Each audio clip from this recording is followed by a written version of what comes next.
Hey everyone, here's everything you need to know about this Isopure Tropical Punch protein powder. So in this whole thing, there is 20 grams of protein per scoop, and per scoop or per serving, there is 16 servings. So like I said, each thing or each scoop is 20 grams of protein, 0 grams of fat, 2 grams of total carbs, and only 1 gram of total sugar. So definitely very healthy on those macros.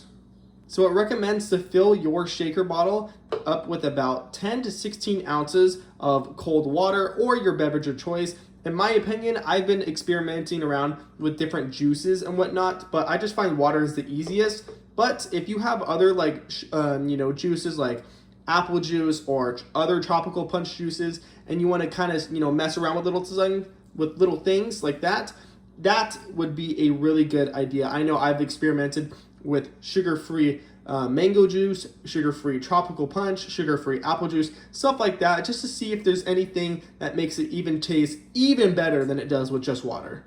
So with this protein powder, there's definitely a lot of different things that you can try. So I would honestly highly recommend just experimenting. There's gonna be a lot of trial and error, and eventually you'll find one that you just feel works the best. But for this example, I'm gonna go ahead and fill up 10 ounces or a cup and a quarter of cold water. Or if I really wanted to, I could do a full 2 cups, but I'm only gonna do a cup and a quarter or 10 ounces in this scenario. All right, so there is 10 ounces of water. We're gonna go ahead and take this off and get our actual protein powder out. Now, protein-wise, I will say that this protein compared to others is very fine. Now, when I say that, basically the powder in here, in my opinion, it seems to get absolutely everywhere. I'd be very surprised if there's not a clump of powder that ends up coming up from this. Now let's get a full scoop real quick.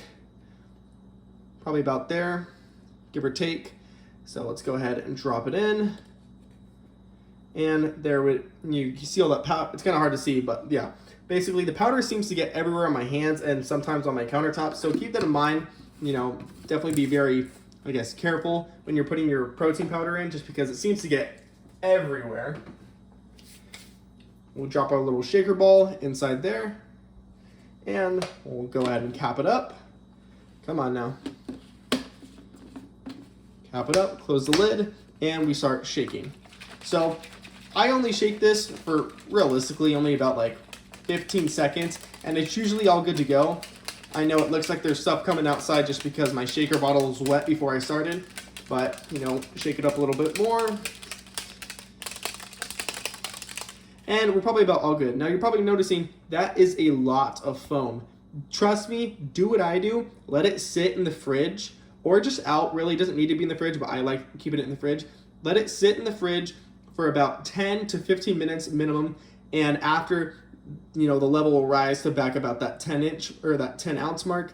And all that foaming will be at very minimal, if any.